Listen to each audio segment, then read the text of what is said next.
Are you serious? Are you serious? Guys, this webinar is incredible. I've decided to give you a sneak preview. It's an incredible presentation, 7 different speakers. I'm going to give you 5 minutes of John, the AI expert, who was in Washington. And I interviewed him. When I interviewed him, he was in Washington. He had been in the meetings on this President Trump's brand new AI infrastructure project, Stargate. I want you to listen to about 5 minutes of what he said. I won't show you any more. The rest of it you'll need to watch on the webinar, including his presentation where he actually brings forth AI examples for you, which is incredible. But I want you to listen to what he said and what Elon Musk said to him. Yeah, so let's talk about this Stargate. I mean, the word I think of a portal.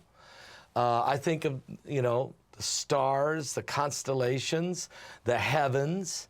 So we're going into where no man has gone before. I mean, is that kind of where we're going with? Is this why Space Force was created when Trump was president the first time? Has there been a process to get us to this point? I mean, this is a big deal. So help me understand where Stargate wants to do. Well, Stargate is it's a clever word brought. You have to consider who's coming up with these words, right? These are people that clearly watch Stargate, clearly watch Star Trek, all of those things. So it's kind of a clever word, but realistically, what it's saying right now is on there's 2 levels. One, it's bringing these different companies together to create one thing that can be shared mostly freely, to be able to unify people and bring people together and to help people and to heal people and et cetera, et cetera. Well, it's also coming together to create a unified standard for AI. And what does that mean? There are big players in the AI industry right now. OpenAI is just one of many. So what this Stargate project is attempting to do is, in addition to, for the forefront is to bring it to Western civilization, so we can have the leading edge on this.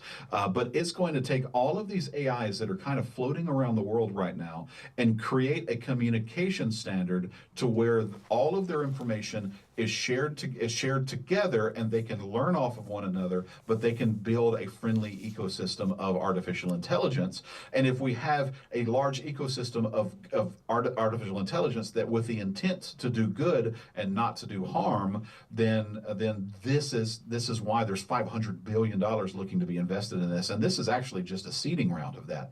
So when you think of the term Stargate, AI, OpenAI, ChatGPT, lives in its own universe, all right? Well, then you look at Microsoft's project.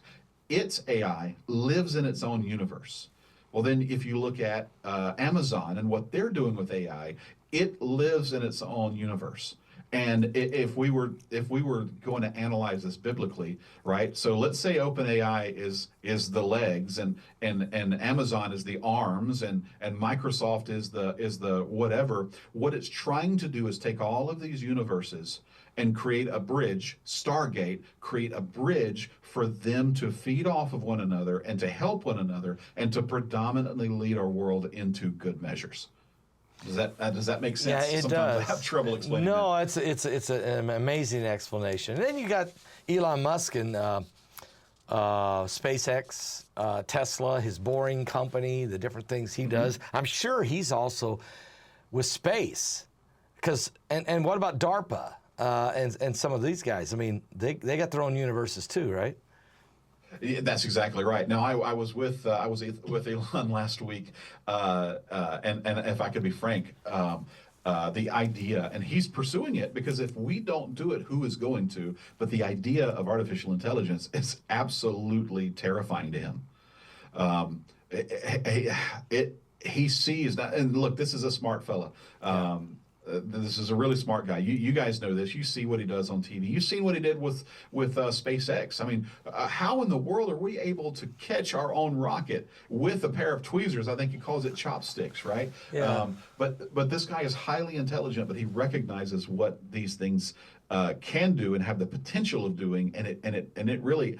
He said there's only three things that scare me, and I won't repeat the other two. But he says AI is on the top of my list, and he backed away. He was with the OpenAI project in the beginning, and he backed away from that, and he did his own versions of it. But even like DARPA and even some of the projects that Elon's doing, he's tapping into OpenAI because they're making this they're trying to make this a unifying force. Whereas, let's say Apple computers have their own ecosystem, right? You can't really bring other parties into Apple. They just made their own little tight system. Well, what OpenAI is trying to do is saying, no, I want everybody to have it, and if everybody has it, then we have a greater ability to take it and allow it to learn from us and allow us to teach it a good things. Now, we never know what happens with other people's intentions, but hopefully the majority of the world has a better nature than our singular groups of enemies in the world. But All right, we'll stop right there. But so you can hear in John, the AI expert's voice, in other words, the United States believes that we've got to be in control of this technology. Absolutely. It's either going to be us or the Chinese or the Russians. We got to have control of it, because whoever's got control of it really will able to control the entire world. And that includes nuclear arsenal and weapons from space and everything, navigation of airplanes and ships and submarines and weaponry, everything. Problem is, that's as long as the intention's good. But the problem is, what if this falls into the hands of those who the intention is bad? So, and if you study the Bible, we know ultimately this gets into the hands of the beast. So, this is just 5 minutes, man. This is an hour and 20-minute interview. He goes into some serious conversation, and you need to hear it. And not only this one, but you need to hear Standeo and Mike from around the world and BP Earthwatch and Josh Peck and Clyde Lewis and on and on and on. You really do, because of the incredible information. Folks, we're living in the last days. So if you want to watch this, if you want to see this, if you want to actually see AI in operation, because he shows you examples of it, go get the ticket right now. Go to my website at paulbegleyprophecy.com. Order the ticket right now for Trump, AI, and the Cyber Society. If you want to call and get the number, you can call and order the ticket on the phone. That's 765-414-2230. We'll be helping you all evening long, okay? So get your ticket. And if you didn't get your ticket on Friday and it's Saturday and you want the ticket, go and get the ticket. All weekend long, get the ticket. Don't miss this. It's incredible. Give your life to Jesus Christ, folks, because seriously, the beast is going to rise.